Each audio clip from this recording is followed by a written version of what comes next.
Hello everybody, it's Jessica from Tensita Johnson, and today I'm back with this cute updo that I really like because it makes see my different highlights from my hair very good.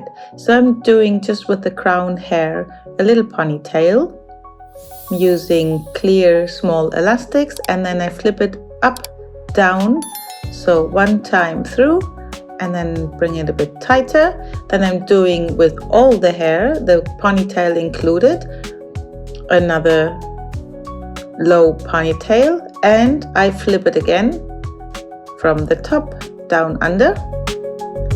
I'm tightening this, and then I do at the end of this ponytail,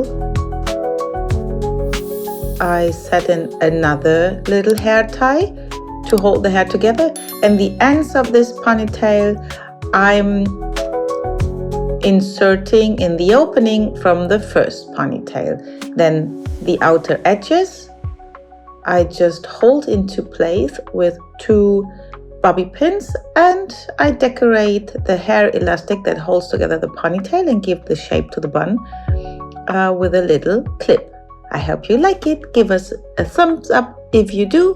And if you like the front strand out, bring it out like I did. Hope to see you back soon. Thanks for watching. Bye bye.